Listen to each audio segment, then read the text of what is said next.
So many heroes, many died and gone. We didn't give them flowers while they were alive. So I decided I had to write a song.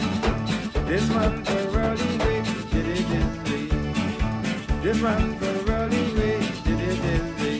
Children know, children back move. This one for Rolling Way, did it this way. Oh, children back move. This one for Rolling Way, did it this way. 'Cause when it comes to time, he did it this way. When it comes to strong wind, he did it this way. When it comes to light wind, he did it this way. When it comes to time, yeah, he did it this way. Children back move, he did it this way. Children back move, he did it this way. Remember when Bella Red is dead and gone? Every time he got a time, he come back home. Oh, no, you don't see me 'cause I come in the wind. And when I go, I go in the wind. Children know it. Oh, in the back, oh. This one for Rolly Gray, did it this way. Oh, turn loud in the back, oh. This one for Rolly Gray, did it this way. Remember when Buller Red was dead and gone? Every time we got a time, he come back home. Oh, no, you don't see me 'cause I come in the wind. And when I go, I go in the wind. Children know, good Lord, and a back bow. This one for Rolly Gray, did it this way. This one for Rolly Gray, did it this way. Remember when Buller Red was dead and gone? Every time we got a time, he come back home. Oh, no, you don't see me 'cause I come in the wind. And when I go in the wind. Children back move, he did it this way. Children back move, he did it this way. Just to show where the stars are blue. What goes up must come down. Shows a man that is born of a woman has a short time to live. The agreeable, he really loves. Get a sailor man sound. The agreeable, he really loves. Yeah, the sailor man sound. Yeah, yeah. Oh, da da da da da da da da. Roddy Gray, he didn't really know, yeah.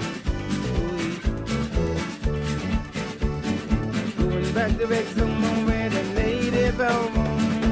I go to the island, the one that I call home. I tired of living in the city life. I tired about hearing about this gun and knife. Children know, the Lord in the back move. I go to Wrexham.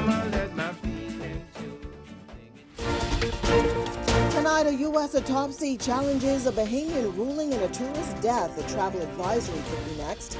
We've got the details coming up. Also, Bahamian students from Jamaica arrive home as Tropical Storm Melissa draws closer. And later, frustrated drivers say potholes are costing them big. Eyewitness News starts now. Good evening, everyone. I'm Janae Noel. Thanks so much for joining us. Startling new details emerging tonight in the death investigation of an American tourist found lifeless on Bahamian beaches. The case drawing the attention of United States officials who are reportedly threatening action as questions mount over what really happened. Arlington Ritchie Jr. has the details in our top story tonight. United States officials are preparing to request a travel advisory for the Bahamas. This 6 months after Bahamian authorities ruled the death of 23-year-old American tourist Tanari McCalman as a drowning. But his family says they do not accept that finding, pointing to an independent U.S. postmortem report they claim tells a different story. Tanari's mother, Michelle Bacchus McCalman, speaking exclusively to Eyewitness News, says the U.S. pathologist report raises serious questions about what was recorded here in the Bahamas. A lot of methanol. That's what is prominent in the report. On April 5th, McCalman, a Maryland native, was found unresponsive. The Royal Bahamas Police Force said there were no evidence of foul play, and the death was classified as a drowning. But as months passed, the family says new information from the U.S. Consul General in the Bahamas has increased their concerns, suggesting possible inconsistencies in the original case file. United States Senator of Maryland, we're in touch with the State Department on this matter, and we're in touch with the congressman. I'm sure that there will be action by the elected officials and probably by the United States government. Denari was a United States citizen. The Caribbean Guyana Institute for Democracy has since written to Prime Minister Philip Davis calling for what they describe as a full, fair, and rigorous investigation into the circumstances surrounding McCalman's death. President of the CGID, Rick Ford Burke, arguing that if authorities stand by their ruling, the evidence supporting that decision must be made clear. The security chief hold Denari by his jacket. You know, we would say your jacket collar, sling you up like this. And Denari made 1, 2, 3, bump back, and he ran. U.S. officials have also raised concerns about what they say is a lack of timestamps and a chain of evidence details, claiming key pieces of information appear to be missing from the report. The family says they will continue pushing until they receive an explanation they believe is accountable, transparent, and complete. Linton Ritchie Jr., Eyewitness News. Well, the Office of the Prime Minister confirming tonight that a letter from the Caribbean Guyana Institute for Democracy has been received and is under review, despite not acknowledging receipt to that body. This coming from Director of Communications Latrey Ramming, who explained that the letter had been passed on to Bahamian authorities who will determine the way forward. Earlier in the week, I have received a receipt of the correspondence from an entity, I think a regional entity, and that document, I think that you're referring to, has been referred to the Royal Bahamas Police Force for further commenting and guidance. But I can confirm that I have received the document and seen the document and referred the document to the Royal Bahamas Police Force. Now, with U.S. officials demanding a response from Prime Minister Philip Davis himself and questioning the McCalman's death investigation was carried out, Rammings emphasizes that proper law and order will stand. As far as being able to comment about concerns, obviously we take the death of any visitor or Bahamian very seriously on our shores, and I think that the reason why we referred the matter to the Royal Bahamas Police Force, so to ensure whatever remaining questions anybody or family relatives may have, that they, I think there's a family division of the Royal Bahamas Police Force that take carriage of these matters, and we are going to be I'm speaking directly to the Royal Bahamas Police Force to ensure that the family continue to get the support and the answers that they are inquiring.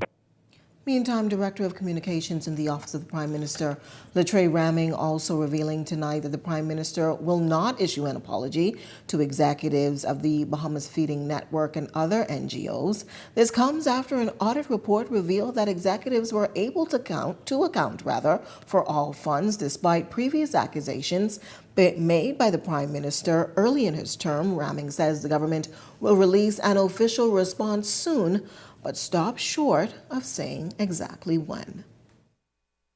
The government is going to issue a statement following the audit report, but as of now, I think that there will be no apology, and I think that we should wait for the government formal response.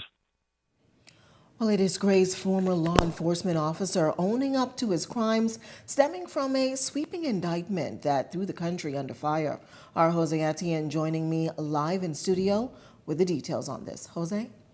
Well, Jania, it remains to be seen if there will be a domino effect after former Chief Petty Officer Darren Roker pled guilty to 1 count of cocaine importation conspiracy before United States District Judge Gregory Woods today, becoming the first of 13 defendants to plead guilty in a case that threw Bahamian law enforcement and government officials under corruption controversy late last year.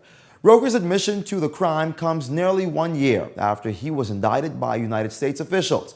He, along with Police Chief Superintendent Elvis Curtis and other Bahamians, were accused of smuggling tons of cocaine through the Bahamas to the United States with the help of international traffickers. Now, Roker made his confession as he was accused of playing a key role in the cocaine scheme while abusing his authority in the country's military organization.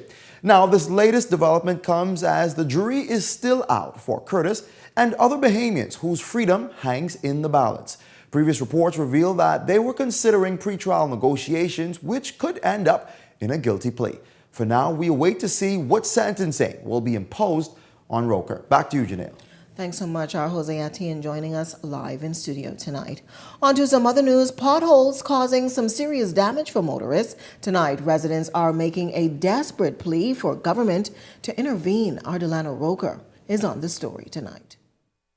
It's a familiar sound on our streets. The jolt of a tire dropping into a hole you didn't see coming, the shudder of the suspension, and that sudden silence that tells you something just broke. For drivers, it's not just an inconvenience, it's a cost they can't avoid. It ain't me. I know who fault it is, but yeah, it ain't me. Why big run to keeping me broke? And our school closed now, but funds really ain't like how they used to be. And I was a mechanic, so I gotta go in certain areas and I gotta be up and down because I'm an auto mechanic, I'm on call, so that's my job to hit the road. You know, tires are like about $100, the rim, even more, so it does impact. At shops like Tire Works, the story continues. Stacks of damaged tires, rims lined up like casualties of the daily commute. Manager D'Angelo Ferguson says the problem isn't new, but it is worsening. We deal with either fixing mud guards, sometimes damage the rims, tires, definitely the tires. But after the storm passed, it's been mostly on the damaging of the car itself. Either when the control arm and another tire rod ends getting damaged because of the massive holes in the road. And it's a compounded issue. Potholes, blended with flooding the country's been grappling with, stands to create a hazardous environment for motorists. Flooding is ridiculous. The smallest puddles be the deepest hole. Right now by the tire shop again buying another tire. My sister already had to change her tires twice because of it already. The other day I saw a lady driving and she was in the hole. They had to come out, the Jeep. She had to actually lift it up, her and the other man on the side, out of the hole. Still, residents are calling not just for patches, but for lasting solutions. Stronger material, better drainage, consistent maintenance. I say, okay, take it section by section. I know you can't do all of the work at once, but at least you know where the real problem areas are. There's one out Cable Beach, Soldier Road. Pick a section, all right, and work on it, because I know you can't do it all, but some can get repaired and repair them properly, not just filling them with the tar and whatever. Fill them properly and fix the side of the road too, because that's where the issues are. The Ministry of Work says it is prioritizing critical sections and working to reduce the backlog. But for the drivers who face these roads every day, the question is simple. How much longer must they pay the price? Delano Roker, Eyewitness News. Well, as you heard, frustration mounting from residents and motorists over the growing number of potholes across New Providence. Ministry of Works officials say the surge is due to months of heavy rainfall, while Bahamas defends the quality of its road materials amid public criticism. We turn to social media posing the question, has the poor road conditions in New Providence damaged your vehicle or created some unexpected repair cost? 91% of participants voting yes, significant damage and cost. 6% voting minor damage, while some 2% voted no, it hasn't affected me at all. 1% voting I don't drive regularly. Be sure to continue to participate in our daily digital polls as your voice matters. Meantime, police are investigating what they believe may be a deliberate act after a vehicle went up in flames outside an apartment complex. It threatened nearby homes, and authorities say early indications point to foul play as fire crews race to contain the blaze before it spread. Chief Fire Officer Superintendent Damaris Ambrister confirming that officers are treating the fire as suspicious.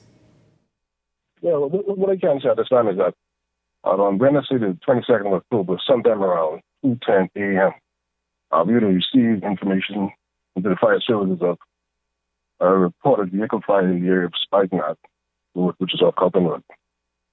Officers would have responded. Upon their arrival, they would have met the Black Honda Accord, fully involved in flames. As a result of this fire, additional vehicles, which would have been a Jeep, would have also received extensive fire damages. This fire was quickly brought into control and later extinguished. Well, authorities are warning persons of the grave consequences that will follow if they're found committing criminal acts.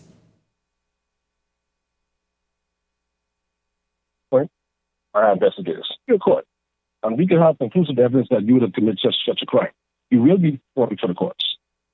The nation bidding farewell to one of its fallen leaders during a packed state funeral at the Bahamas Faith Ministries this morning for the late Von Miller, former parliamentarian and Minister of Environment and Natural Resources. Among those present with bereaved relatives were Governor General, Her Excellency Cynthia Mother Pratt, Prime Minister Philip Davis and his cabinet colleagues, opposition officials and members of the judiciary and various law enforcement groups. Prime Minister Davis and opposition leader Michael Pintard hailing Miller as a strong advocate for the environment and an inspirational voice on the gospel airways and a defender of the faith.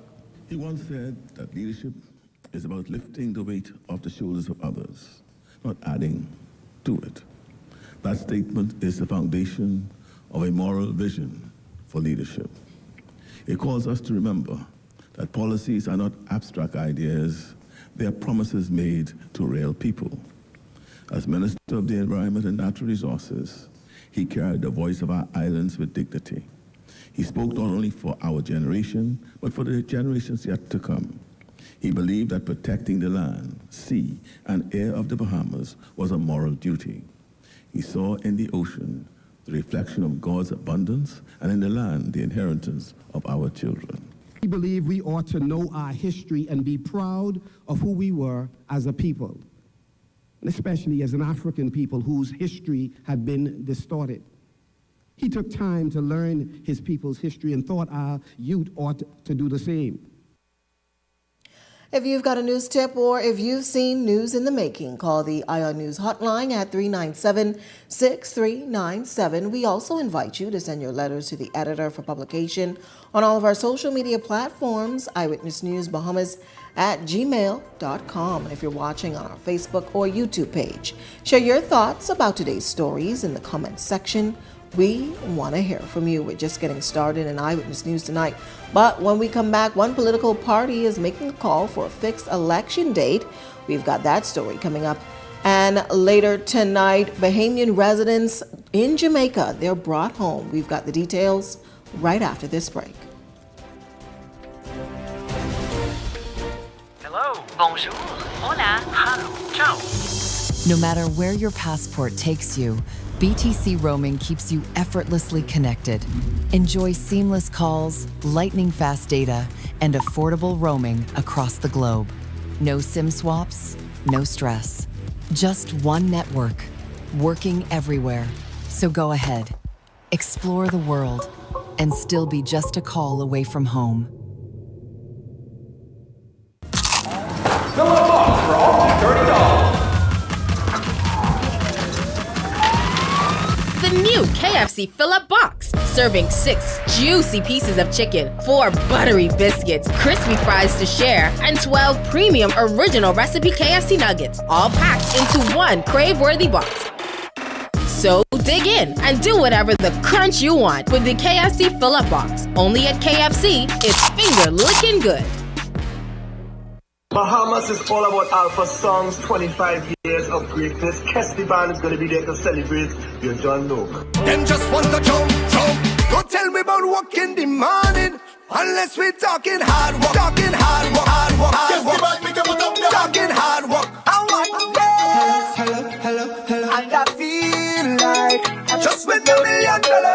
Ready to go, yeah. We go make them jump. We go make them jump. We go make them jump. Them just want to jump. Miss Ocean, back your way. Bless up.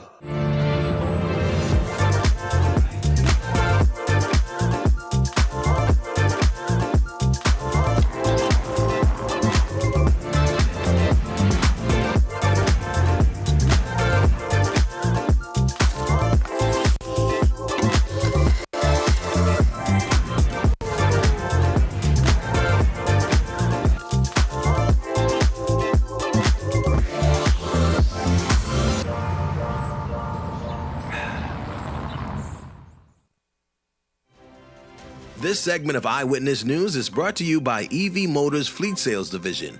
For 2026 commercial vehicles, call 821-2403 today. Welcome back. Here's a look at your Eyewitness News gas tracker, $5.48 at Esso and Rubis, $5.55 at Shell tonight. Welcome back. You're watching Eyewitness News. Well, as Tropical Storm Melissa crawls its way up the region, expected to make landfall in Jamaica in just a few hours, Bahamian students have been evacuated. Our Laurentia Smith is on the story tonight. Tropical Storm Melissa is expected to strengthen into a major hurricane, bringing days of heavy rain, dangerous flooding, landslides across Jamaica, Haiti, and Cuba. Here at home, Bahamian students and citizens who were in Jamaica have now returned to the Bahamas this evening after government moved to evacuate them ahead of the storm's impact. And the necessary preparedness actions being taken. While the immediate weather conditions here in Kingston remain calm, sunny with only a few clouds, we are closely monitoring the situation and prioritizing the safety of all of our Bahamian students. The group departed Norman Manley International Airport earlier today and touched down safely here in the capital this evening. The president of the Bahamas Student Association of the University of the West Indies Mona campus, Victoria Jean Jacks, told Eyewitness News that she was unclear on the number of students who were evacuating. However, she did provide us with some update on what the weather conditions were like. We've also extended that. In fact, the first extension of the evacuation order was to the students, who we have fundamental and ultimate responsibility for. They've all been informed as to the document they need to complete, so they're on what is now becoming our unofficial manifest to submit to the Bahamas Air. The Bahamas Consul General to Jamaica, Alveda Knight, says her office has been working since late last night to confirm student list, transport, and travel clearance to ensure that students could leave before conditions deteriorated. Those students who are remaining, I want to assure the public and their families that they are in continuous contact and receiving regular official updates from both the University of the West Indies and the government of Jamaica's disaster preparedness agencies. Our focus remains squarely on the safety and well-being of all Bahamian students. As of this afternoon, Melissa was drifting slowly east-southeast with a maximum sustained winds nearly 45 miles per hour. A hurricane watch and tropical storm warning remains in effect for parts of Haiti. Melissa's slow movement means that Jamaica is likely to see prolonged heavy rain, flash flood, landslide, and strong winds over the next several days. Jean Jacks says students are thankful to the government for deciding to act early. If you have to weather out a disaster in a country, and this is what I tell the persons who are here in Jamaica, pay attention to the regulations of the country as well as the institution, and all will be well. The Ministry of Foreign Affairs says that it will continue to monitor the storm and remain in contact with Bahamians still on the island. Laurentia Smith, Eyewitness News. Well, after a number of setbacks and delays, the Abaco Hurricane Shelter and Community Center is now open. Delana Rocco was on the ground and has the story tonight. A national turning point from the ruins of Marsh Harbor and Treasure Key rises a symbol of resilience. The nearly $5 million Abaco Hurricane Shelter and Community Center, able to accommodate between 400 and 600 people, is now open to the public. Preparedness is not an annual speech. It is a daily culture.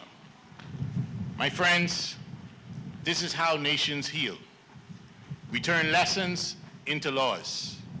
We turn laws into lifelines. We turn pain into purpose. We turn storms into systems of safety. While Phase 1 is now complete, officials say Phase 2 will bring furniture, fittings, and civil works. And with the region potentially facing a Category 4 hurricane, the shelter stands ready for action. We are able to utilize the shelter as we speak.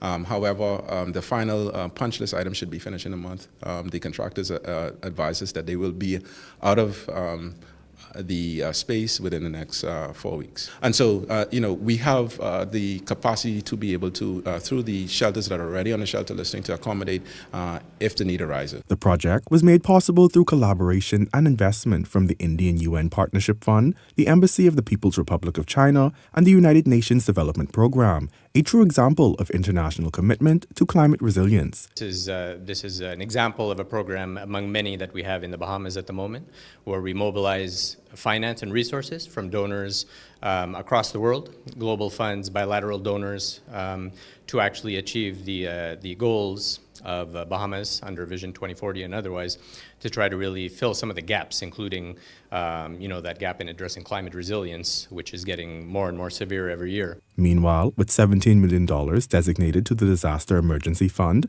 and a Parliament-approved resolution allowing the use of dormant accounts, officials say the move strengthens a national preparedness and ensures resources are available when disaster strikes. We see every day, every week, there's another storm that we have to look to say how are we getting ready and how are we prepared. So this is a combination of work.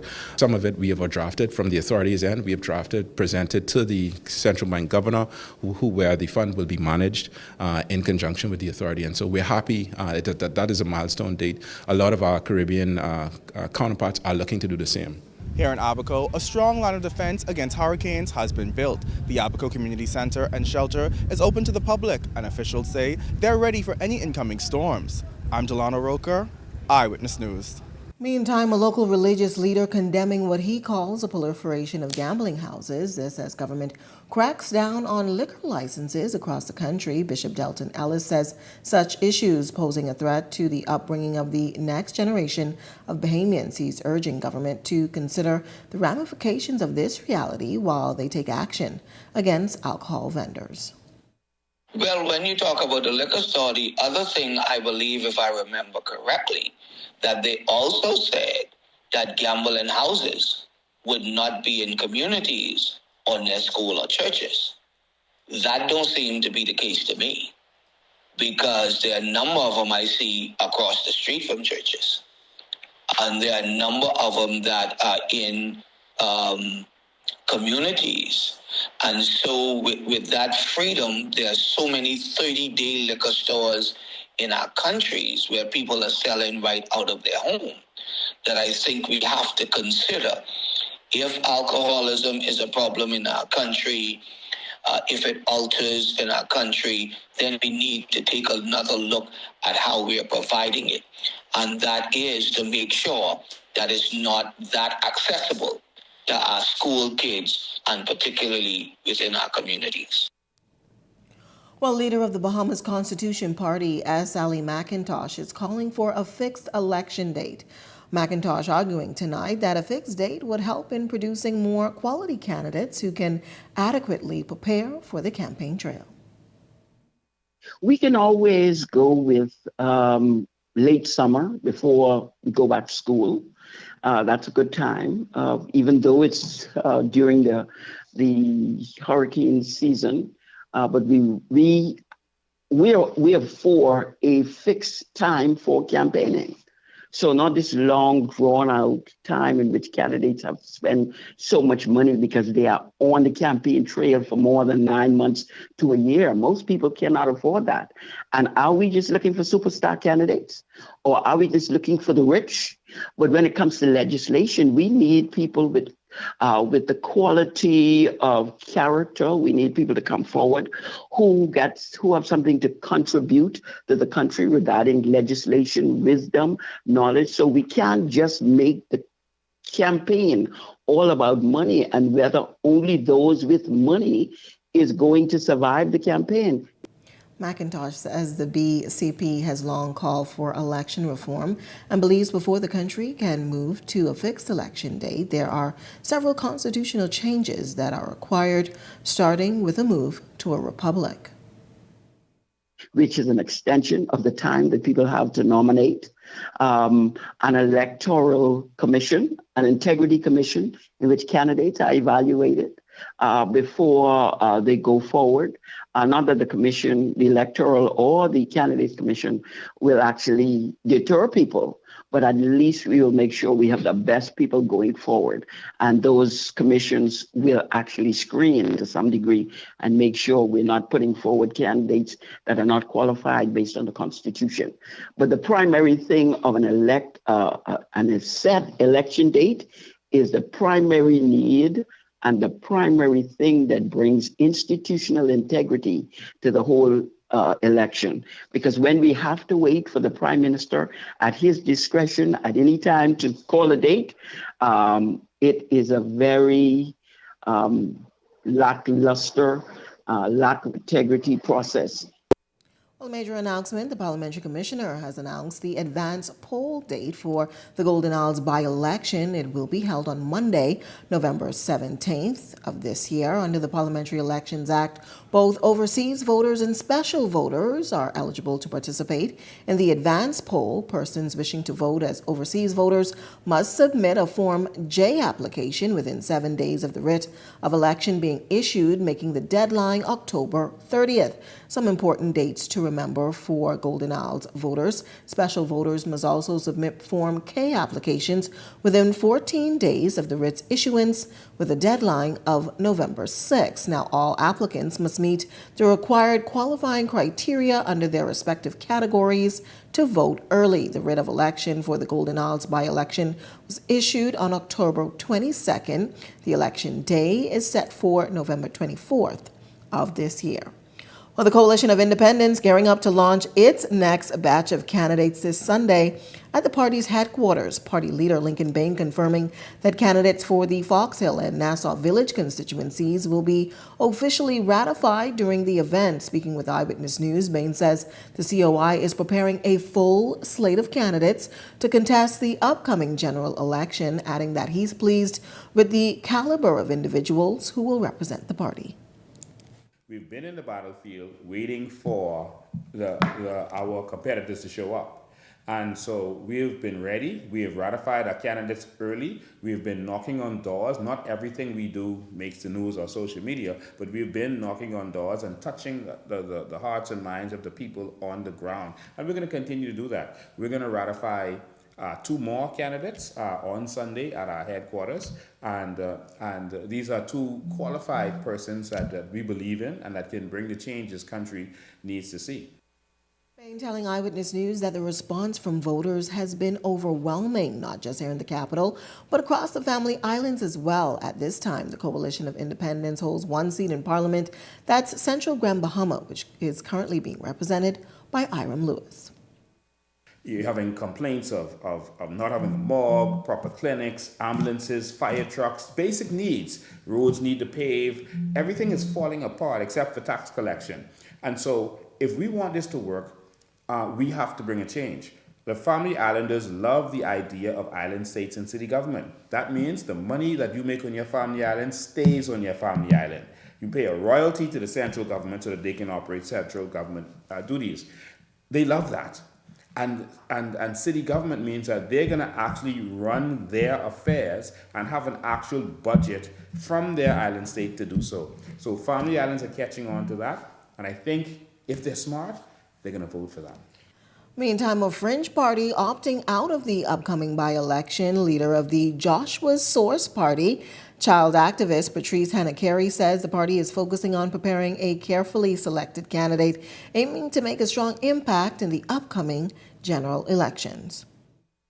It's really about assessment, training, qualifications, and individuals who are aligned with the party's motto: integrity, transparency, those type of things, authenticity, real people. The things I note right off the bat that we will achieve is to let every Bahamian know that there is other options available to us.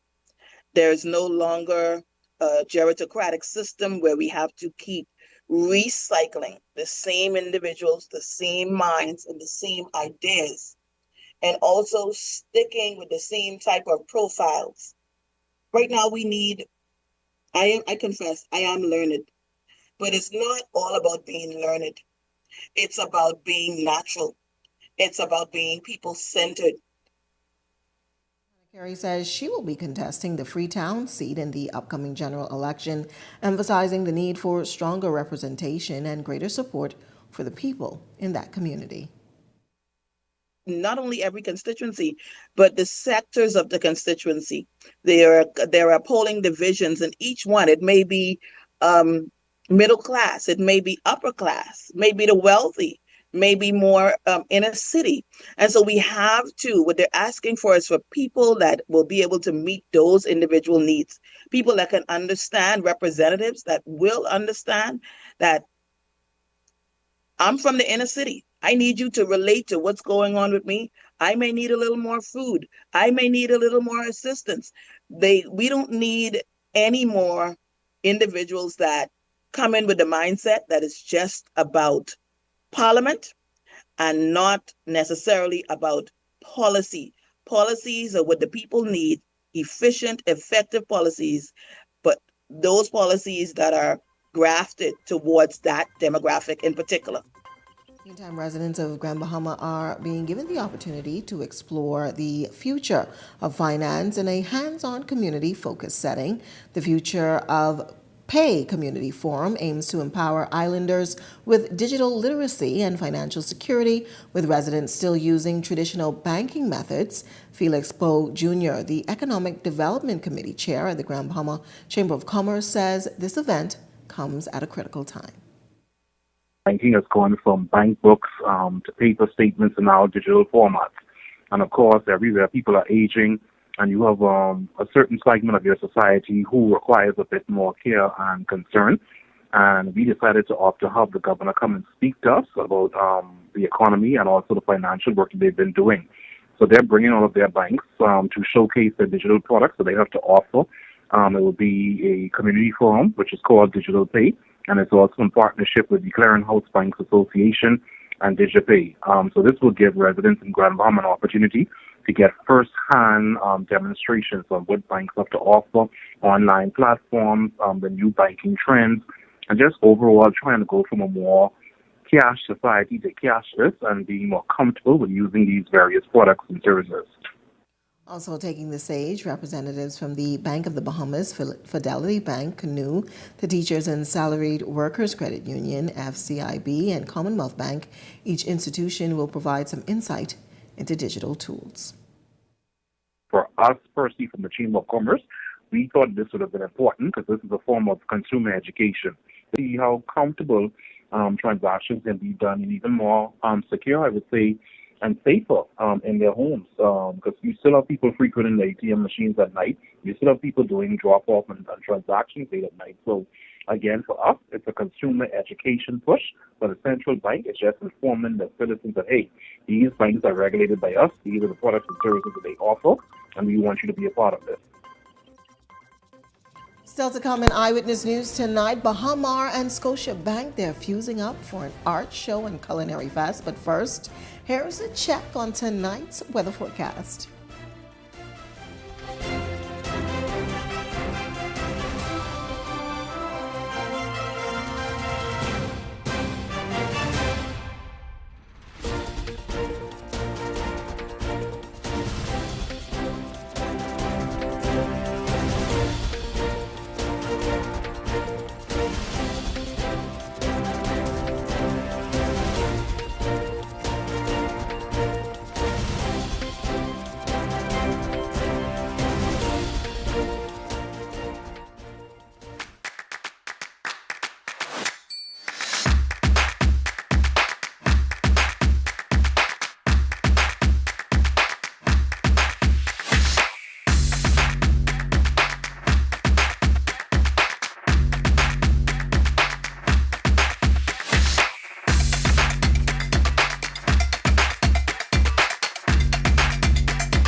Running out of space? We've got room for that.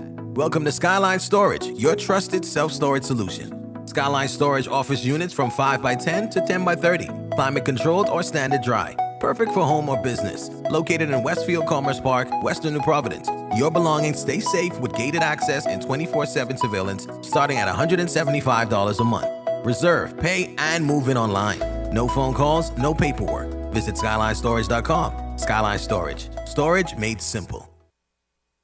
Edenwell has expanded their testing menu. We now offer blood work, drug screening, and so much more. Our hours of operation are Monday to Friday, 7 a.m. to 5 p.m., and Saturday, 8 a.m. to 1 p.m., located on 11 Madera Street. We are here for all of your laboratory needs, with fast and reliable lab work done by our friendly and knowledgeable staff. Let us help you take the needed steps to stay in the know about your health. Let's keep working towards a healthier you. Stay eating. You're watching Eyewitness News. Well, the Bahamas Culinary Festival officially kicking off tonight with a special appearance by Grammy Award-winning artist Lenny Kravitz. Earlier this week, it was a celebration of creativity, culture, and community on Wednesday night as Bahamas officially opened Fuse Food, Wine, and Art Festival. From vibrant paintings to culinary artists, the event spotlighting the Bahamas' growing reputation as a hub for innovation and expression. President of Bahamas, Graham Davis, says Fuse is a part of a long-term vision, one that ties tourism, art, and community development together. It's creating some new opportunities for Bahamian creatives. We truly are on that road very quickly to be that epicenter where we can celebrate Caribbean artists, where we can celebrate those that have left the Caribbean and left the Bahamas that want to come home and have a serious representation of what they've created throughout their lives. And let this also be a vision for those that are, I think, inspired as young children, which we've toured several hundred today and which we're expecting to have over the course of this week, maybe close to 1,000, and as we go in years to come, thousands of young children coming through to be inspired to be on these walls in the future. That's the vision that we have. It truly is what our guests from around the world are wanting, is that experiential travel. That's the future. And we are here today with, again, probably the largest art department in any resort. Maybe there are no other art departments in any resort in the world, but we have certainly a significant investment here with just our ongoing team and certainly what we've created this week.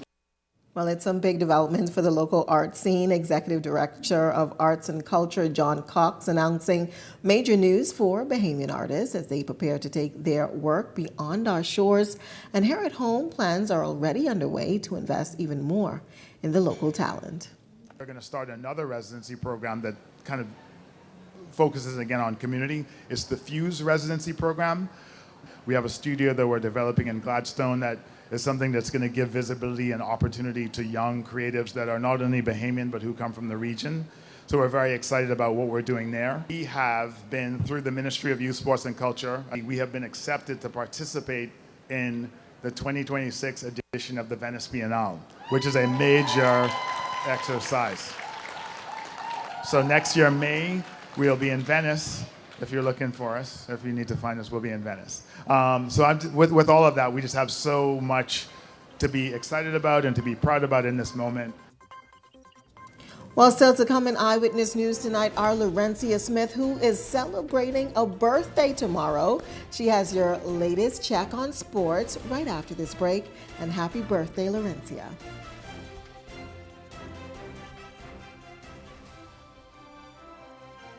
Welcome to Paradise Premium Foods, where exceptional taste meets everyday convenience. Right in the heart of Hurricane Hole Plaza, whether you're planning a beachside brunch, an intimate dinner, or simply restocking your favorites, we offer only the finest selection of local and imported goods, handpicked for quality, freshness, and flavor. At Paradise Premium Foods, shopping is effortless, service is personal, and every visit feels like a treat. From gourmet meals to go to organic essentials and indulgent treats, this is your neighborhood market elevated. Live well, eat better. Discover Paradise Premium Foods, now open at Hurricane Hole Plaza, Paradise Island. Paradise Premium Foods, taste the difference.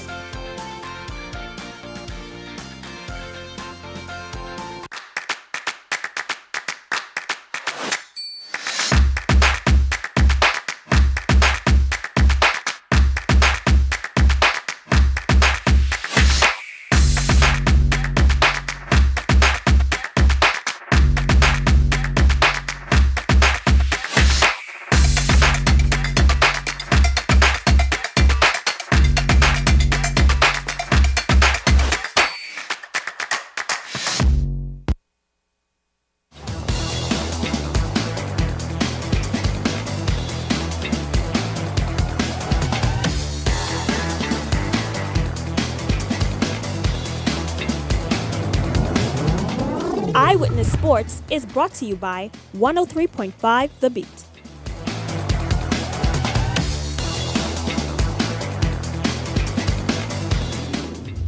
Welcome to another edition of Eyewitness Sports. I'm Laurencia Smith. Thanks for joining us. Topping sports tonight, we're on the basketball court. The University of the Bahamas Mingo stayed undefeated in the UB Basketball Showcase, topping the Bahamas Department of Correction challengers 92-81 Thursday night over at the Kendall G. Isaac Gymnasium. Terrence Higgs drove through three defenders for the one-on-one finish with 18 points. Kavara Russell led the way with 30, including a big third-quarter dunk, while Jeremy Miller added 29 and Jarvis Hall drained a late three to seal the deal. The Mingos improved to a 3-0 win-loss record to keep their perfect showcase record alive. We played defense. Coach told us to go out there and play hard, So we just put everything together and, we ended up winning the game. Main focus was just to rebound the ball. We had a lot of tall fellas on the team just to out-rebound them. On to news from the tennis court. Island Tennis Bahamas is making major moves for the sport's development. The organization has officially been recognized by the Universal Tennis Rating System and is set to host its first UTR tournament on November 1st and 2nd at Windsor School. Founded by former national team standouts and coaches Kevin Major, Philip Major Jr., and Marvin Rule, Island Tennis Bahamas trains juniors between the ages of 4 and 19. In just a few years, the program has become a major force in local tennis, helping dozens of young athletes sharpen their skills and earn college scholarships through international exposure. Gabriel and PJ said, gives the kids the opportunity to compete, and you get it. Like you said, you could get that ranking internationally as well, and you could compare yourself to other kids around the world. To save tennis in the Bahamas, as we all know, we've came up in a system where we've had tournaments and competitive spirit all the time. So, we're looking forward to doing our best to bring back the competitive spirit. Well, that's what's making sports at this hour. I'm Laurencia Smith. Stay tuned for more news on the other side of the break. 7.5 years, but I walk in here all of a sudden, total stranger. I'm calling you Rick and Sheila. At Island Lock, we take sports seriously. Get ready to experience the thrill of winning anytime and any place. Bet in real time and live the thrill of every play while watching your winnings stack up.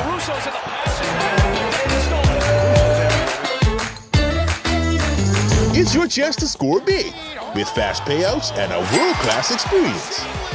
Get in the game and bet the Bahamian way with Island Luck Sportsbook.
You're watching Eyewitness News.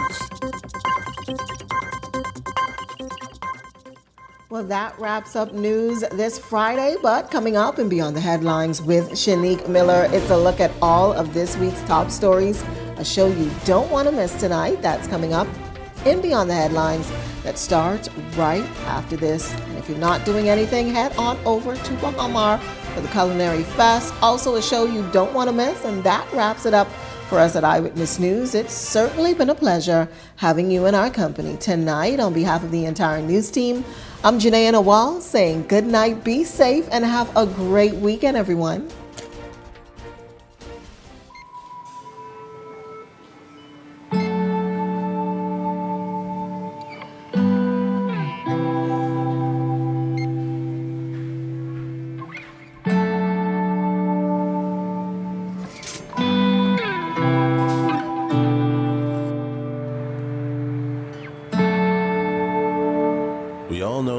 ways we can help.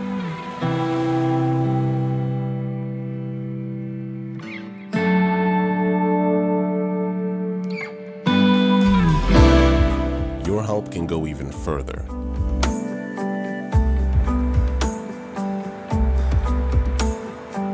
Be an everyday superhero.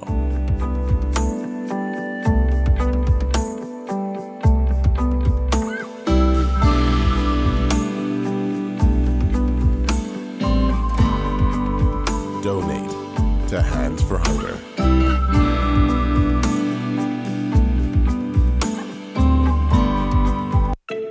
Tired of driving around from place to place just to get your car insured and licensed? Frustrated with the process of being back and forth from your insurance company to road traffic? Well, BMG Insurance Agents and Brokers just made insuring and licensing your motor vehicle as easy as 1, 2, 3. Step 1. Visit us at the Road Traffic Department, Section 1, Thomas A. Robinson Sports Stadium. At our office, you can purchase or renew your insurance or get your vehicle inspected. We at BMG Insurance Agents and Brokers represent major carriers. Step 2. See the professionals at Road Traffic to get your vehicle licensed. Step 3. Enjoy your day. Insure with BMG Insurance Agents and Brokers today, saving you time and money. Your one-stop shop for all of your insurance needs. Great rates, convenient, excellent service. For more information, call us at 322-2221. So you want a space. But not just any space. You need something with a little more potential. So how about 1,000 square feet of room to play with? Superb audio and video production capability, digital LED wall, full lighting grid, and about 124 seats to accommodate a full studio audience with so many other features. Make us your home for your next concert, conference, and so much more. Honestly, the possibilities are endless. Here at ILTV Studios, we'd love to bring your next event to life. So what do you say? Do you want our space?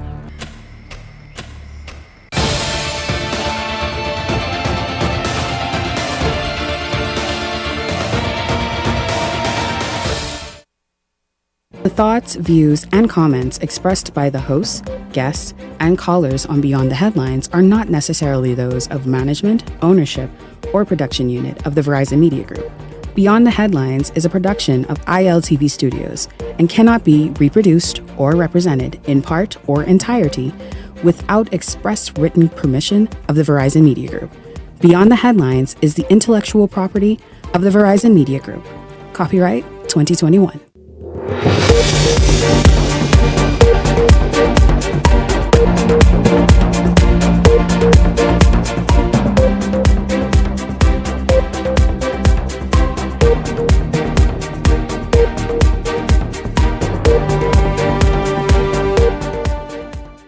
Coming up tonight, an Auditor General's report vindicates former Prime Minister Dr. Hubert Minnis's food program. The report reveals there was no mismanagement of funds. We talk about that. Also, this week, you will remember CARICOM leaders very upset, and residents in particular across the region, about those U.S. bombings. This after 2 men from Trinidad and Tobago were killed in one of the bombings. Also, you all get this, November 24th. Well, that's the date for the Golden Isles by-election. We'll take a peek at that as well. And later, have you seen those window cleaners who perform the very specialty jobs at high levels and high risk? Well, the NWC Bahamas team joins me. This is Beyond the Headlines, Week in Review Fridays. I'm Shanique Miller. It's great to have you along this evening. The Food Distribution Task Force has been cleared. The Auditor General's report says funds spent during COVID were fully accounted for. Now get this, a total of $52.14 million were spent.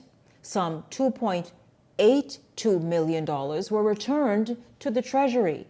Former Prime Minister Dr. Hubert Minnis this morning, earlier today, when I spoke with him about this, was elated and felt vindicated. Of course, he said from the beginning he knew the money was spent on what it was targeted for, and that all of it could be accounted for. I'll tell you this, Beyond the Headlines also spoke with Susan Holowesko Lawson, and she has promised to speak with us officially here on the show later next week. But again, they both feel very happy that this Auditor General's report has cleared them and kind of lifted the cloud of suspicion over the entire program. But we're going to get in right there this evening. I'll tell you something else Dr. Minnis said, and we will also get into that in this discussion. And so, welcome to Beyond the Headlines contributors, Ellington Ferguson and Garth Roseborough. Gentlemen, good evening to both of you. Good evening, Shanique. Good evening, Bahamas. Certainly, it's a pleasure to be here once again.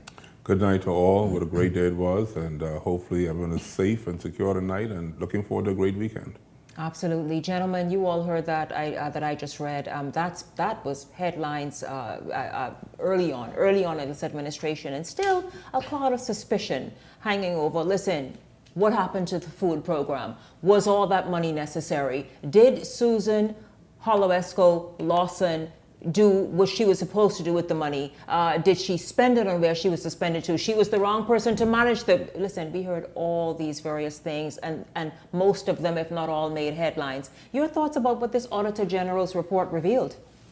Shanique, I'm happy that she was vindicated. It's unfortunate, and we here in the Bahamas, I've watched over the years as politics has taken a turn where we have this kind of a I'm going to get you kind of thing. Every time an administration change, they go after certain persons, and the persons are vilified, and they are completely vindicated at the end of the day. We've got to be careful of this. Politicians have got to be careful of this. It's become a trend. I've seen it happen in the last administration where we had 2 former members of parliament that have been charged, and we see cabinet ministers. Cabinet ministers, exactly. And we see that they've went through their court cases, they've won. We see the involvement of politicians in it trying to coerce and make things happen to the tune where what ended up happening, the government paid millions of dollars for their side of representation. The person after they would have won the case, taxpayers again were priced with millions of dollars of a lawsuit, wrongful lawsuit.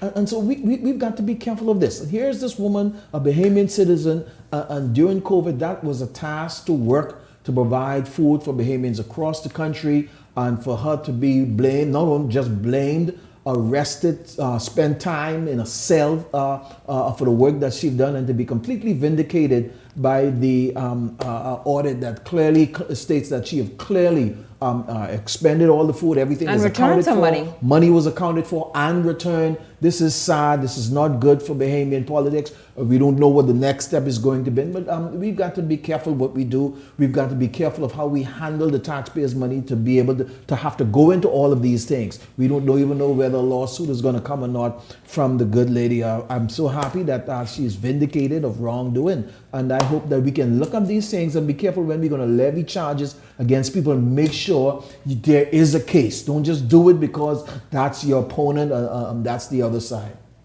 It was an extremely difficult time, filled with emotion. Many of us were still in shock about this whole idea of a COVID-19, a national lockdown. We saw the economy itself taking a dive because tourism had dwindled. And stopped. And so you know, the fact of the matter is that when they had this food program, I too was skeptical. You know, people walking through your neighborhood, giving out boxes of food, and I'm not no box of food type fella. I like my lamb chop and stuff. But eventually, you know, when you realize the time that had passed and you can't get your lamb chop, you take that can of tuna with gratitude and say, boy, you know, this is something that is good. What amazes me, Shanique Miller and Ellington and those that are listening tonight, good night once again, is that this program is not only just for New Providence, this is for the entire archipelago of the Bahamas. Absolutely. Can you imagine the management skills it would actually take in order to make such a program work?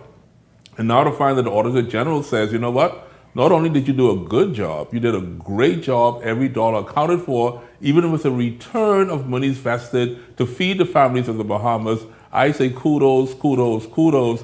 These are the type of citizens that we need in this country. We may have been envious at the fact that, oh, you know what? They chose Holowesko, they didn't choose me, but look at the results now. Eh? So you think that was a part of it, the fact that of who was chosen? Because people, you know, the argument also was, oh, well, the hell can she relate to anybody? Yeah. And why would she be in charge of some food program to feed black people? What does she know about needing a can of tuna? Well, let's put it this way. Have you ever had a party or some type of bashment where you've had family and friends and they're in the kitchen and behind the scenes? You know, half of the food never reaches. Come to your party. It never reaches to its intended guest, huh? And so the mere fact that the foods actually reach to the intended families and sustained us through such a time of tragedy. Once again, I say, you know what, Shanique Miller, we chose the right person in hindsight. And I would say if we go through a crisis such as that again, God forbid, this is the type of person that we would want to manage our situation. And Dr. Minnis and one second, because I'm not saying those are my thoughts. I was just quoting much of what was said out there at the time. And I think he must be commended for choosing somebody that have run such a wonderful program, and at the end of the day, which is rare in Bahamian politics, return what she did not use. So Dr. Minnis also must be given credit for choosing her to do it. Yes, we have, and I remember some of the conversation that went around, should not we choose persons who are already doing this in the community? Yes, that is all good and fine on that level, but this is something on a national level. I think she's done a good job, and nobody starved to death. And don't forget now, Ellington, don't forget to thank Shanique Miller and be on the headlines. You say she's biased, but this was an F&M program, an F&M administration, and Hollow West Coast were associated with the F&M, and you're giving them kudos tonight. And so thank you, Shanique Miller, for the fairness in your report. And once again, I'd say that everything in the past administration was not a failure. We've had much stories of success, and I want to continue to champion the successes of our nation. Absolutely. Of course. I mean, regardless to which administration. And I'll tell you, listen, I'm just here to tell the story, have a good discussion about it, as fair and as balanced as we can, as certainly as possible as can happen on the show, and keep it moving. I don't pay attention much to anything else. However, though, let's look at Dr. Minnis.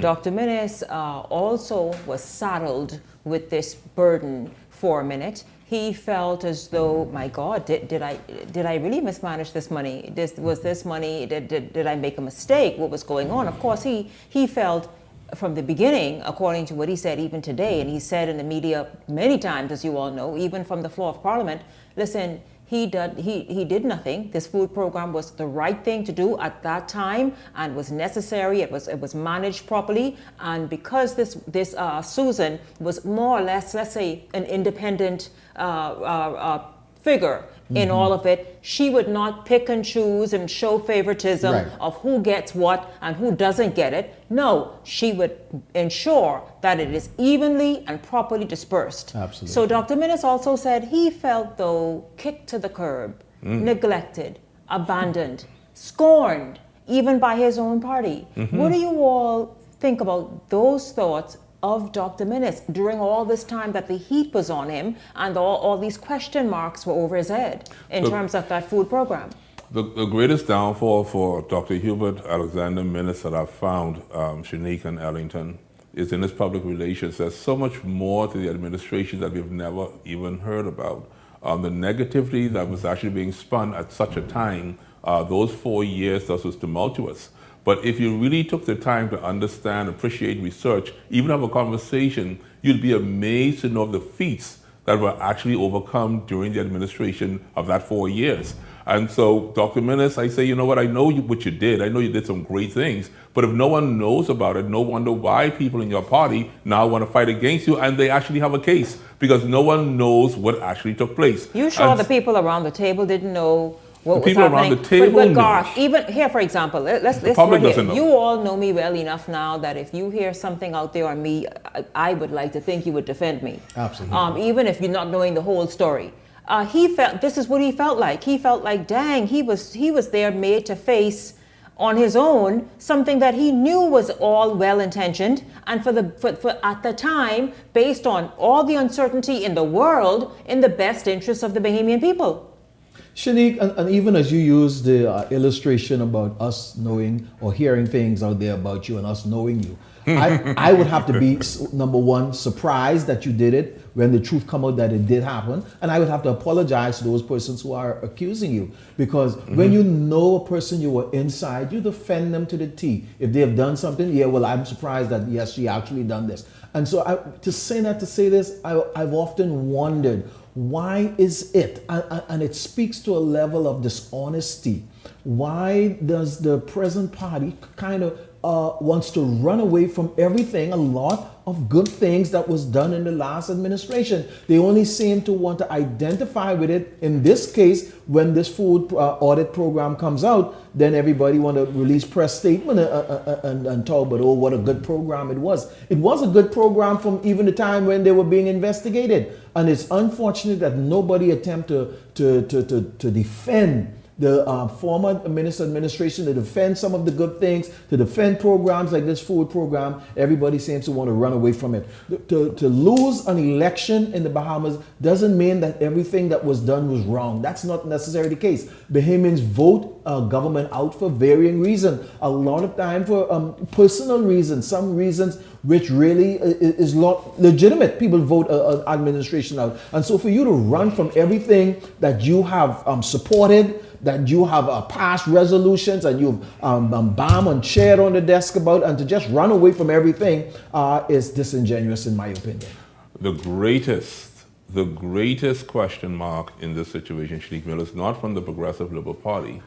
The question is really as to why does the Free National Movement want to separate itself from these accomplishments? If they were on the inside and they know of many of these situations that were successful, why then are they not putting the feather in the cap of those responsible? They have distanced themselves from success in order to create their own new success. And the issue with the Free National Movement today is very simple. It's very difficult to build on new success when you do not have a foundation. We have seen the Progressive Liberal Party. They build on past leadership, no matter whether you think it was a strong leadership or whether it was a weak leadership. It was Lyndon Pinling, it was Perry Gladstone Christie, and now it's Philip Brave Davis. When you look at the Free National Movement, you're telling us you want to skip over any type of a mention of a legacy of Hubert Alexander Mills. So where does that now leave you? You have to go back all the way back to Hubert Alexander Ingram, who is now retired and basically out of frontline politics. It cannot work. These success stories, you will need these in order to enter into strength for the upcoming general election and even by-election. But if you want to discard these things, you're going to find yourself in defeat. Gentlemen, the leaders of the Caribbean, and especially citizens of the Caribbean, highly upset. And the reason they're upset is because they feel threatened. Why can't the Caribbean and its leadership come to the table with the United States, whether it is the Secretary of State or the Defense Secretary, and say, listen, hold up, man. When it comes to our guys being on open waters and doing things that might look suspicious, let's talk about it. Let's talk about it and perhaps approach it in a different way. We all know the Trump policy, though, is take them out. If you are suspected and perhaps proven to be running, whether it's drugs or human smuggling, you are a threat to America. We'll talk about that when we come back. And also, guys, the date for the by-election has been set. And also, are you paying attention to some of the more interesting races that's shaping up? We talk about all that and more on Beyond the Headlines right after this.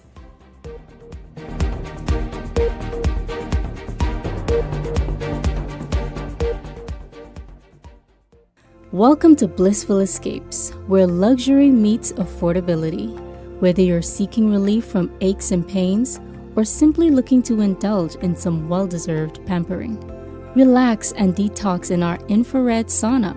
Enjoy a soothing Swedish massage or an invigorating exfoliating body scrub. We also provide advanced facial treatments using cutting-edge technology, including hydrofacial, microneedling, and microcurrent therapies, located at the shops of Cable Beach Plaza. Things may be tough, but Wendy's got you covered. Grab a Dave single or chicken sandwich with a junior fries and 16-ounce beverage for just $6.95. Why choose less from the other guys when you can get more? At Wendy's, we're providing bigger bites and better deals. So purchase your Tings Tough Value Meal today. Now available at all locations excluding the airport and food truck. Running out of space? We've got room for that.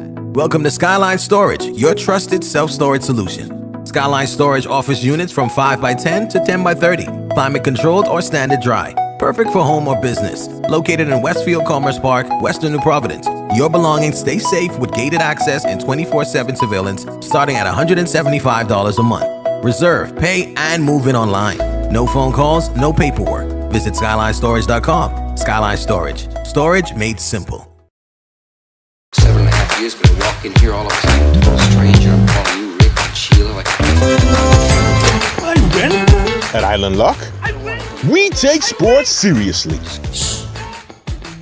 Get ready to experience the thrill of winning anytime and any place. Bet in real time and live the thrill of every play while watching your winnings stack up.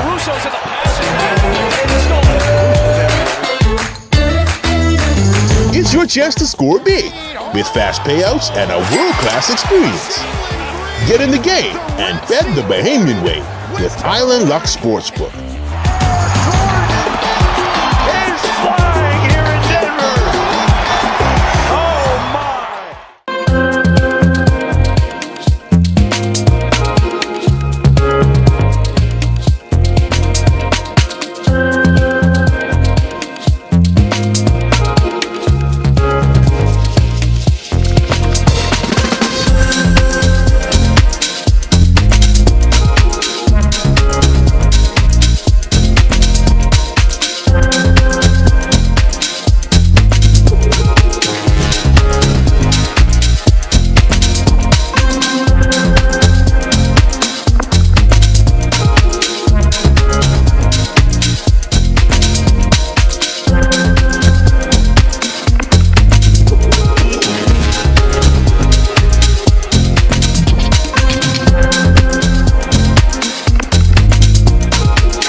Beyond the Headlines is now introducing powerful TV advertising opportunities made just for you. Choose our television ad package, 20 30-second ads for $2,000 or 20 60-second ads for $2,500 plus VAT. Prefer flexibility? Go a la carte. Just $150 for a 30-second ad or $200 for a 60-second ad. Step into the spotlight with our interview package. 1 15-minute interview for $500 or 4 for $15 per month. Or bring Beyond the Headlines directly to you with our live on location package, only $2,600 plus VAT. For more information, contact our sales agent at 242-466-6173.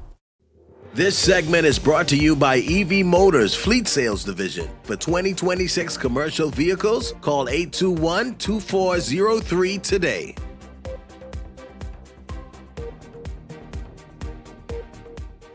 Welcome back to Beyond the Headlines. It is Weekend Review Fridays. Just before the break, I talked about CARICOM leaders and many residents of Grenada, for example, protesting even, urging leadership to meet with the United States government to revisit the Trump policy of, listen, take them out on the ocean if they're suspected of, not even suspected, I imagine proven, has to be, Lord, but of drug running and trafficking and all the rest of it. Your thoughts. You saw Minister of National Security, William Monroe, say, listen, when asked, sir, what do you say about this? This got a lot of laughs.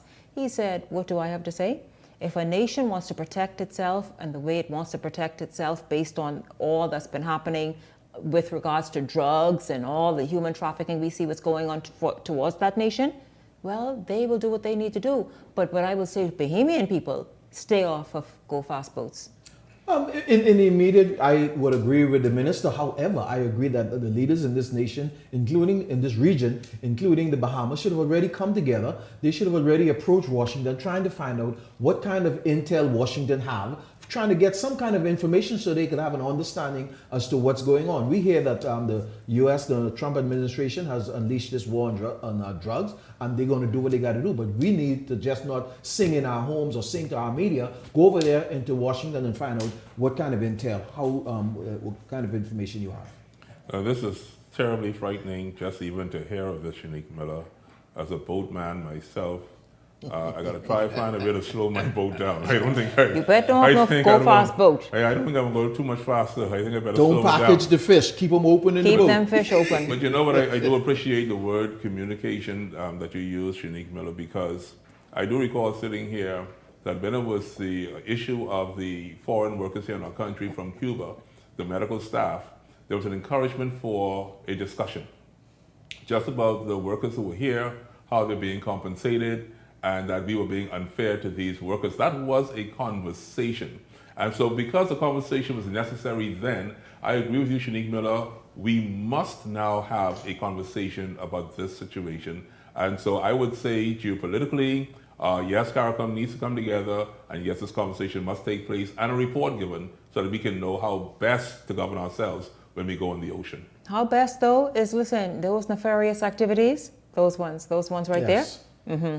Cease and desist. That part. Let's listen, you all, of course, you know, Jamaica, really, they've had several news conferences all yesterday and today. And what the news conferences are about, you heard on this show last night, meteorologist Wayne Neely spoke of this. Tropical Storm Melissa. It's a slow-moving storm, much like, I don't even want to call the name Dorian, but it is expected to bring strong storm surge. You know, during the break, we discussed that, and you all gave me a vivid example of exactly how about the storm surge, about the sea swells, about the flooding, which Wayne spoke to as well. It's now threatening Jamaica, but it's still, and it's a strong and big storm, but it's not even expected to strengthen to hurricane strength until later next week. Now, of course, it's threatening Jamaica, which they're already experiencing some effects, Cuba, Haiti, the southern Bahamas, and then move right on up the chain of the islands, right? Now, Basquin, you all know that brand new weather network that Robert Caron has been here to talk about. Michael Strawn has been here to talk about. He's one of the principals there, talking about being able to properly pinpoint and give real clear details as it relates to weather and what we are experiencing real time. Well, I'll tell you this. Robert Caron from that Basquin Weather Network spoke to Beyond the Headlines earlier, and he issued this warning for the residents of Michael in particular, and a lot of the central islands as well, to brace yourselves for this storm. It is nothing to take lightly. Afternoon, my brothers and sisters in Michael. It's Robert DePuch Caron. Let me first thank everyone who came up to support not only myself, but all the aspirants for Michael. It was great to have so many of the residents of Michael up in the capital. I do hope you had a enjoyable trip and stay. And no matter who you supported, just remember, you can't hope for change. You can vote for change, and that requires participation. So I'm delighted to see so many of you be actively involved, and I look forward to whoever wins the nomination, to be a wonderful ambassador for those lovely southern islands. I want to take a little bit of time to now talk about Tropical Storm Melissa. As I speak to you just an hour ago, Tropical Storm Melissa is centered about 218 miles to the southeast of Kingston, Jamaica, and is nearly stationary today and is expected to start moving to the east-southeast at 2 p.m. later this evening. Maximum sustained winds are 60 miles an hour, and tropical storm force winds extend 140 miles for the center. So for those of you, 280 miles for the circumference. So it's a big, big storm. So to put that in perspective of the Bahamas, it's 316 miles to the southwest of Anagua, 385 miles to the southwest of Mayaguana, and 470 miles almost due south to Acklins and Crooked Island. And so what's going to be happening? Well, the storm is expected to become a hurricane maybe Saturday this evening or by Sunday evening. And it's going to take a westward track south of Jamaica, do a skirt over Negril there, south, then turn northward Tuesday, go over the eastern part of Cuba, and then either Wednesday morning or Wednesday evening sometime in the southern Bahamas.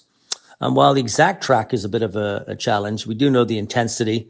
It's going to be, a major storm, 2 or 3, could even be stronger. Depends on how much time it spends over Cuba. So, you have to be expecting, this is next week, not this week. There's no more tropical developments, so there are going to be daily showers and thunderstorms. They're not associated with the system.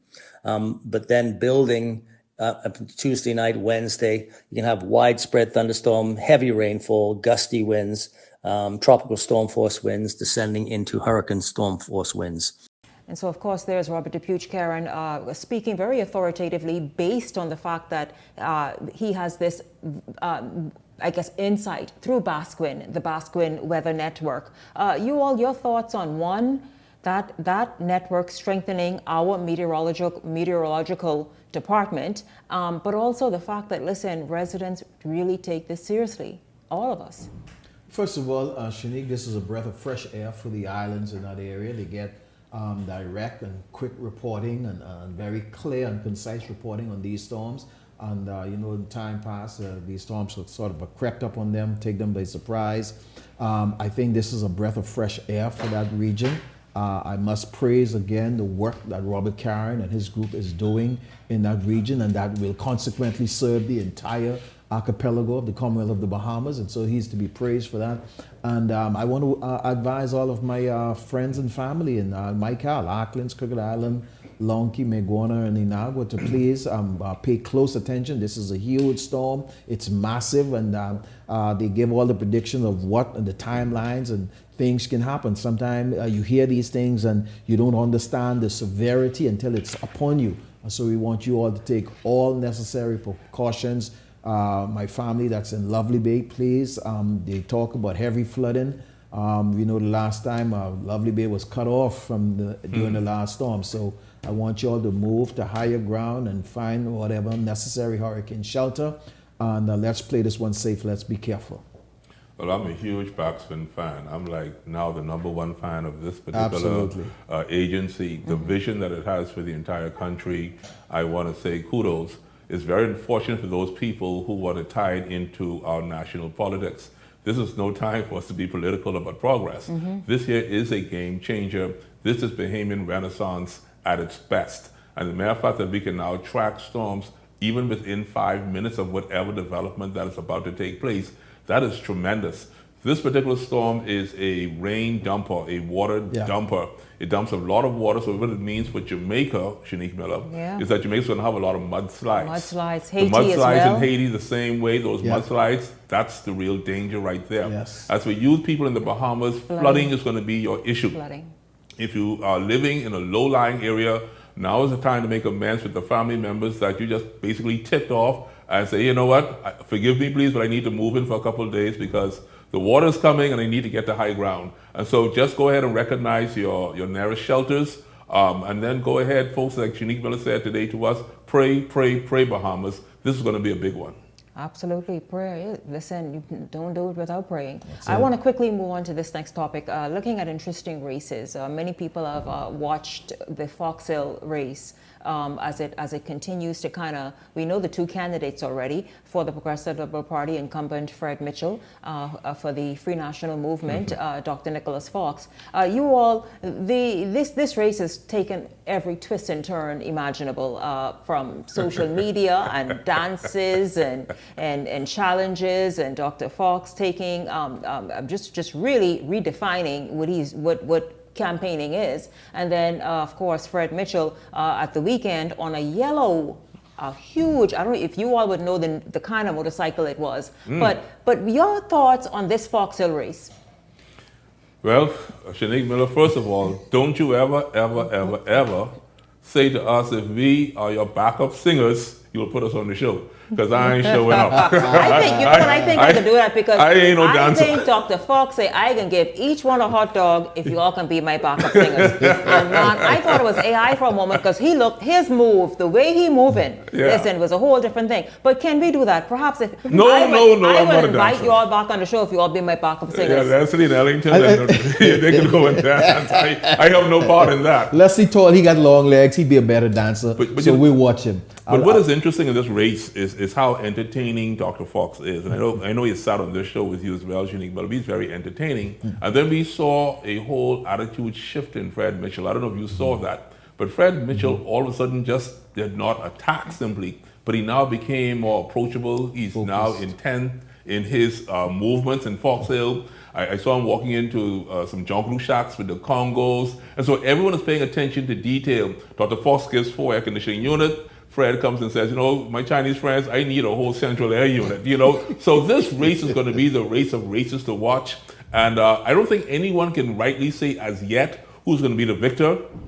But we know that Fred has a long history of success in this area. And if he really knows the game, he would win. But a man who brings birthday cakes to everyone in the community, that one is hard to beat. Shanique, I watched this race. I've been watching Dr. Fox. I've been watching Fred Mitchell doing the things that he do. I think Dr. Fox brought a lot of humor to the whole campaign and a lot of satire and all that type of stuff.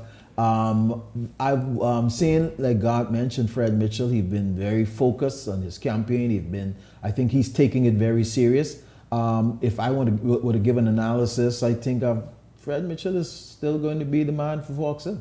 I don't see Dr. Fox being able to pull it off against Fred Mitchell. But Ellington, Fred doesn't have a hot dog, a potato chip, and a soda. You could go get it. How Fred can beat that? Fred may have leg quarters. I can leave that alone. We start off with leg, I out the door.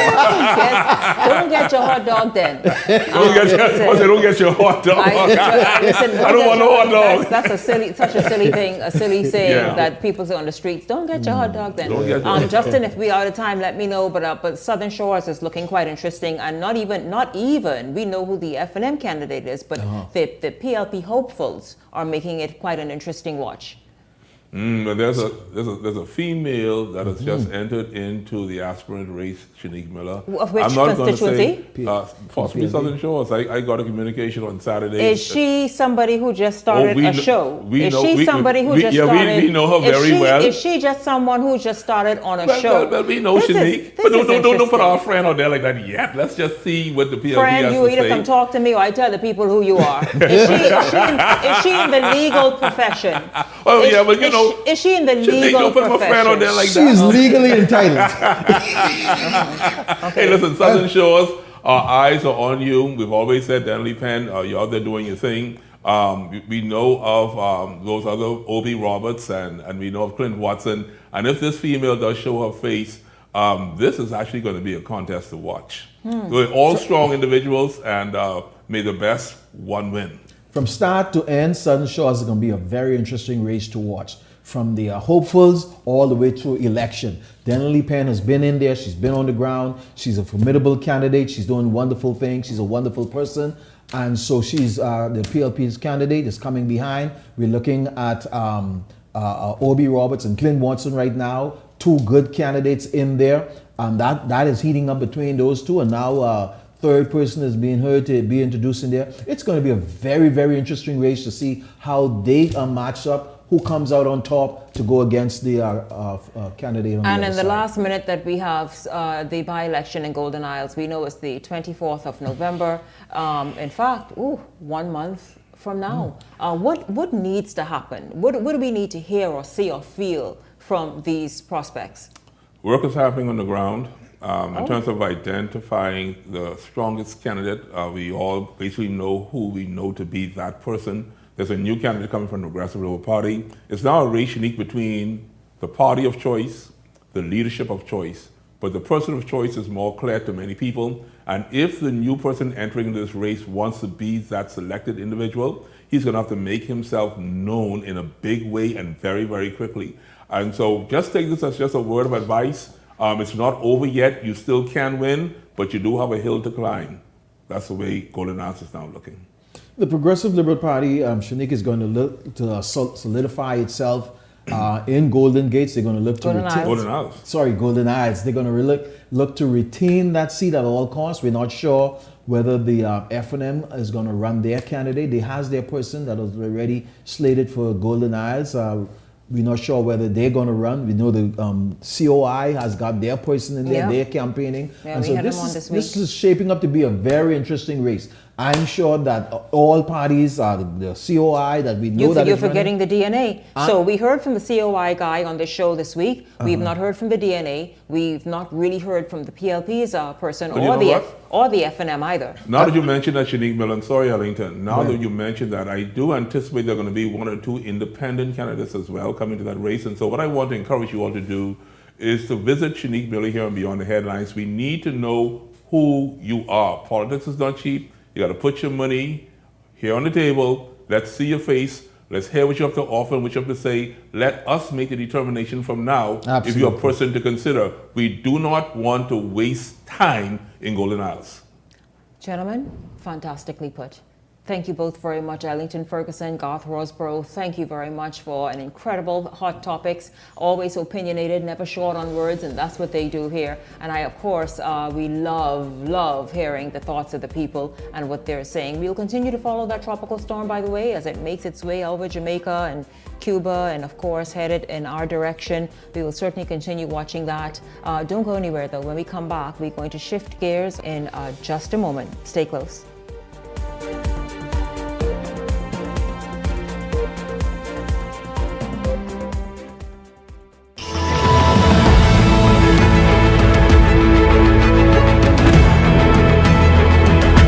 Fly fishing for me is kind of a way of life. My father was one of the pioneers that started the fly fishing industry. I grew up around the industry, but it was mostly spin fishing until the invention of the fly that changed the whole fly fishing industry as we know it today. Well, fly fishing, in my opinion, is an art form that subscribes to artificially inducing a fish to take a lure. It's fishing, but it's more like hunting than anything else. So it is hunting, one aspect of it is, and the second of it is creating a lure that you are imitating that is of the environment. You're actually stimulating the bite by them visually seeing the actual lure that you're sending to them. Crazy Charlie is the fly that revolutionized, as we know, the saltwater fly fishing industry. It was invented by my father. He recalls seeing the bonefish chasing a little bait fish called a minnow. He took a couple chicken feathers and some bead eyes of a military tag, and that was the beginning of the advancement of saltwater fly fishing industry on the flats as we know it today. The importance of that fly allow you to be able to fish for bonefish in various depths of water. Captain Rupert Lead, my dad, who's also a pioneer in the industry, his fly was called the gotcha fly, and it emulates two things: the minnows, which is a small bait fish, and also a shrimp pattern. See, there's so many legends that I'm now standing on. Percy Darville, Ivan Nemo, who would have passed, Raymond Mackey, you've got Sidney Nemore, Carl Moxie. These guys were filled with knowledge. They were self-imposed scientists. They saw these fish act in a certain way, and they know how to target them on specific tides. I feel extremely proud to carry the baton on, knowing that I can actually teach other youngsters how to carry the mantra, and they themselves can pass it on to other generations.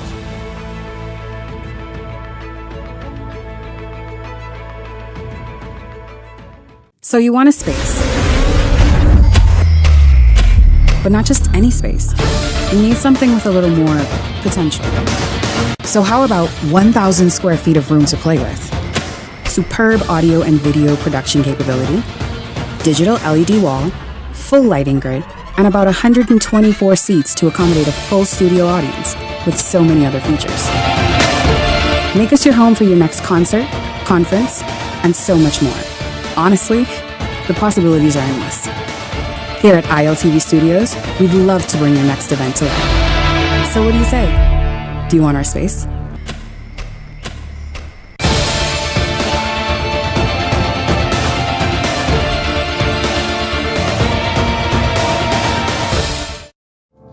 Beyond the Headlines is now introducing powerful TV advertising opportunities made just for you.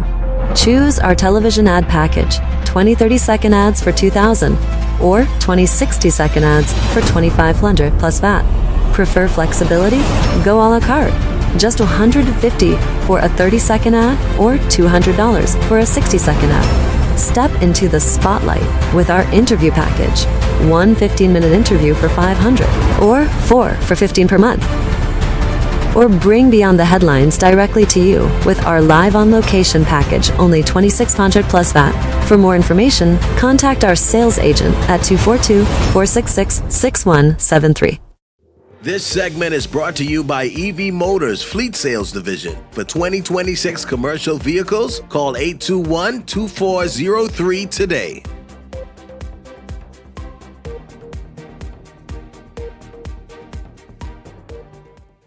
Welcome back to Beyond the Headlines. It's good to have you tuned in this Friday. We're going to shift gears now and tell you about a company that's been around in the Bahamas. It's really a staple, but they have rebranded and they are doing amazing things. NWC Bahamas, Nassau Window Cleaners, has rebranded itself to be able to now service customers, for example, like a Bahamas, like, for example, an Atlantis, and you get the idea. They go and do the tough jobs at highest heights all around the Bahamas. And today and this evening, they're here to talk about exactly how they're assisting in making that happen, how safety is a priority, also how this company wants to now move forward with legislation to make it sort of a recognized thing and something that Bahamians are very mindful of when they're performing duties like this. Joining me now is Bradley Joseph. Bradley Joseph. Bradley, what are you at NWC Bahamas? So I'm the safety coordinator, yes, and also the fall production specialist at the floor production specialist. It's a whole like operation that happens at NWC, but this is so awesome. First of all, give us an idea, just a little history of NWC, how it started and how it came to now have this wonderful rebrand and servicing such major projects and clients like you are doing now. Okay, so NWC started off as a small window cleaning company. It was founded by two friends, and over time it moved from just window cleaning at ground level into heights, and moving from one-story buildings to two-story buildings, and over time have reached at probably buildings reaching now 300 plus feet in the air. Now how many stories is that? Because for the rest of us who only could say stories, break that down a little bit. 30 plus stories. You are kidding. This is what NWC does now? Yes. So we're now moving from that also into expanding into fall protection.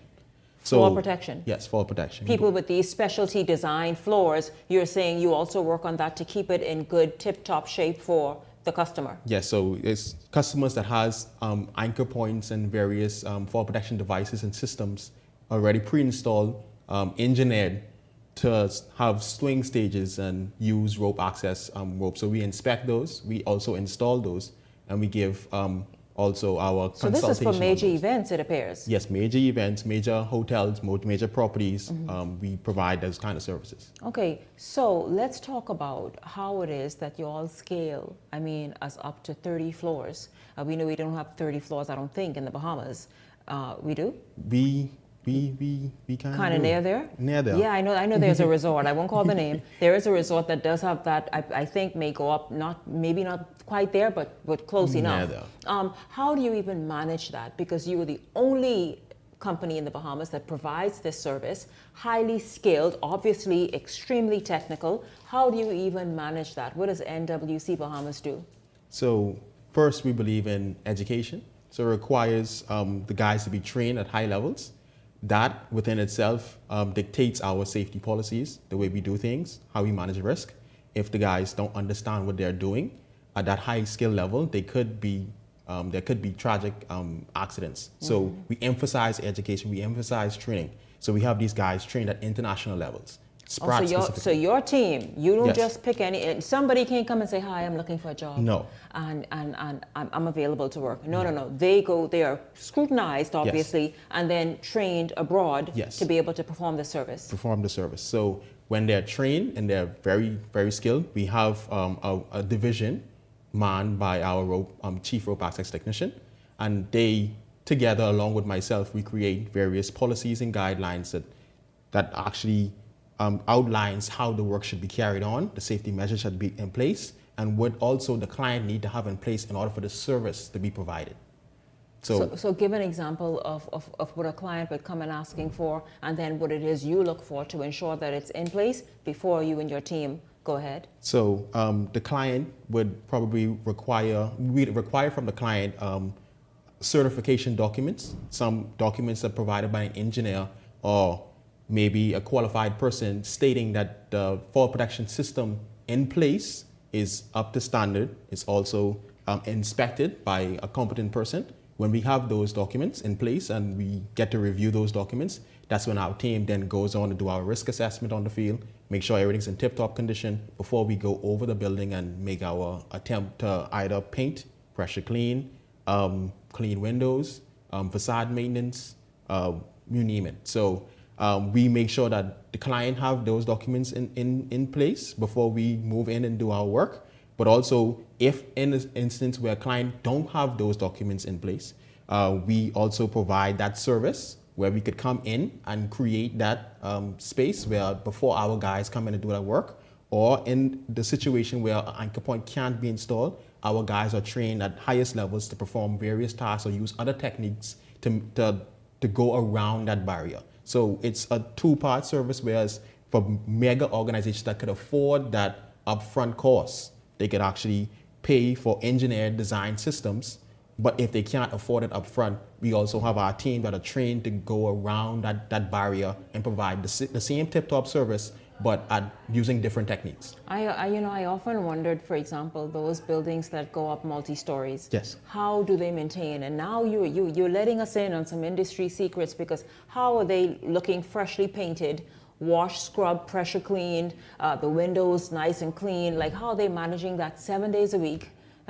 365 days or of the year. Yes. How are they managing that? This is where you and your highly skilled team at NWC Bahamas come in. Yes, so at NWC Bahamas, we specialize in that skill, so that way there's no need for scaffolding. There's no need for... And this is what I thought. I Yes. figured, when you see a scaffolding, maybe that's what's happening. That's the project that's going on. They're cleaning up Yes. or painting. Or painting. So at those heights, scaffolding may bring its own issues.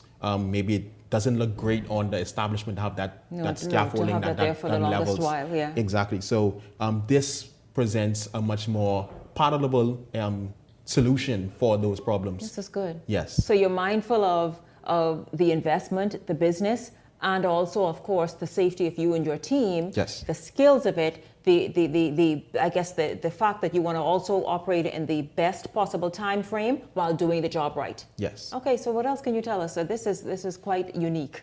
So at NWC Bahamas, we also invest heavily on our team. Mm-hmm. So we do operate at a different wavelength, I would so to speak. When it comes to safety here in the Bahamas, we notice that although it's not demanded or it's legislated or legal, anything written that needs to have any risk assessment or any stuff to make sure, safeguards to make sure that our workers are safe, we take that upon ourselves at NWC Bahamas to make sure that our workers are safe. So we do that by also training, B, we also give the guys incentives. So we find new ways, new methods in order to keep the guys engaged and also want to be safe. This is a unique kind of industry. Y'all went from cleaning windows and walking up to the street and the store corner and just cleaning to exactly what you described. Yes. How are Bahamians, how are they responding to the opportunities in this industry? So based on our social media platforms at NWC Bahamas, we noticed that we got a lot of engagement from different viewers, commenters, just in awe of what we do. Mm-hmm. Most of the comments around of like, how do you guys do it? Is this, I don't even know this exists here in the Bahamas. Yeah. So from those feedbacks, we could also see that this service is something that is new, and also something that if treated right, it could also be a big thing, especially with the new... It can mushroom, because Yes. I mean, the Bahamas is continuing to just morph, and new products and new investments, opportunities are coming on stream on a regular basis. Yes. Obviously, you want to position yourself to be able to tap into many of these. Yes. Talk about the fact that you also are looking, you and the team, you and the NWC Bahamas are looking at somehow legislating this in terms of what? So the aspect of legislation, we want to also reinforce the current safety legislations here in the Bahamas. One that promotes proactive safety measures rather than being so reactive, waiting until something happens before we react. So what kind of laws would your, just one, Yes. one idea that you all have discussed that would NWC Bahamas need, for example, to be made law? What kind of idea are you all thinking of? So something that involves work at heights. Any legislation revolving work at heights, the requirements needed to perform work at such heights.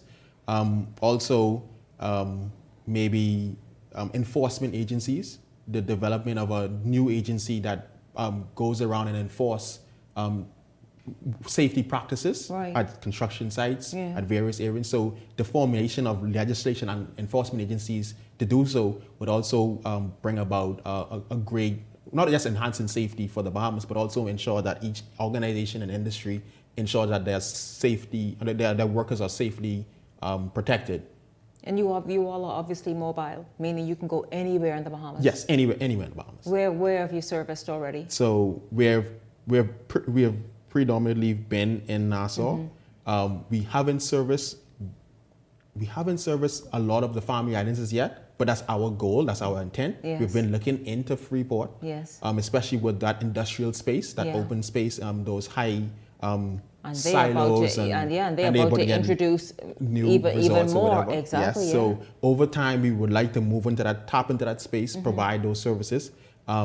Windmills is another avenue we want to there are some areas that there are windmills, yes. Yes, so those are areas. And so you all can specialty clean or pressure wash and technical services as well, electronic devices or whatever. So we do have an electrician on the team that provide those tasks, electrical tasks, electronic tasks, on those tasks along those things. So you can provide us technical expertise on those fields as well. So it's not just cleaning and maintenance and facade maintenance as well, but we're also trying to go on those little technical fields like welding, confined spaces, different avenues, anything basically what you could do on the ground but doesn't know you could do at height.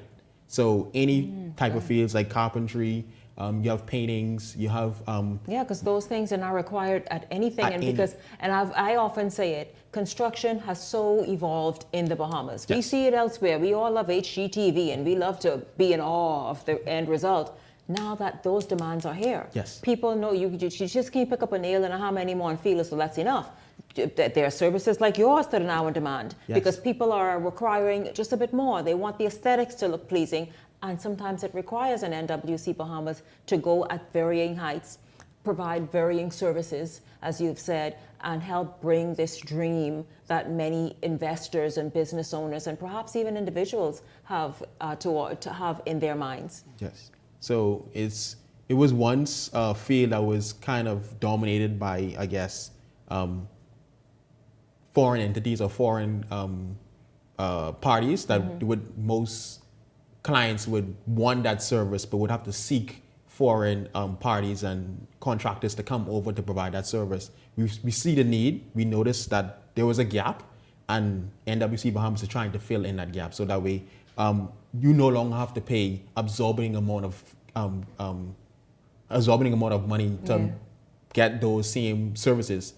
We could also get the training, come back and provide you with the same service, the same expectation, the same safety, the same sense of we're doing this or we're providing that service without having to worry about stuff like liability or insurance or whatever, because our company is insured at high levels, so that way in case of anything that may go wrong, we are also covered, and your property is also covered, and it's safe. So each job you walk on, you're saying basically is covered. It's covered. Yeah. Now, who should reach out to NWC Bahamas? Who is this individual? Especially with so much going on, whether it's here in New Providence, Grand Bahama, Eleuthera. I mean, so many islands have major. Michael is starting to talk about having major projects and all this stuff happening there as well. So, who is the individual or a company or group that should reach out to NWC Bahamas? So you have project managers, you have safety professionals. General managers, also entities such as maybe mega resorts, commercial properties, luxury homes. All those properties will require those kind of services. Also, for example, we may tap into a wind turbine or those wind turbine fields. That's more like energy. Yes, like the windmill, for example, that you mentioned. Okay. So that's more into energy industry. So persons who manages those plants, so plant managers would want to contact us in case they have maybe they need a service done. Maybe they need the wind turbines to either be clean, or maybe be examined. So those services, those persons, those groups of persons. Who knew this expertise and the level of this expertise existed in the Bahamas? NWC has so changed its face, and no longer just walking around with a water and a pail and cleaning windows. No. I mean, you all have specialized yourselves and are offering just, another level of service. What is the phone number and the contact and location of NWC that you all can be reached? So NWC is located on, I think it's Cable Beach. Number is 431. So this is a WhatsApp number and a cell number. Quickly find it, quickly. Quickly. You could say it. Quickly. 14859. 431 4859. 4859. 431 4859. Again, NWC. You need, listen, even if you say Christmas coming, y'all go. And you need this and that, power washed and cleaned, and because sometimes it's not a paint, it's just that wonderful, good cleaning that can just make it look brand new, like it's freshly painted and all that. Listen, get in touch with them. 431 4859. 4859. Thank you very much, Mr. Joseph. He and his team are always ready to go and again, offering different levels of service. So just reach out to NWC. I'm looking forward to talking to you all again. Thank you so much. Really looking forward to it. Thank you for sharing that with the Bahamas, especially as we move forward and continue to expand and evolve as a nation. Thank you once again. I want to thank all of you for tuning in this evening, and certainly, of course, for hanging out all week long. For the entire Beyond the Headlines team, I'm Shanique Miller. Make it a blessed weekend, everyone. The Verizon Media Group, home of ILTV, Paramount Systems Limited, Eyewitness News, and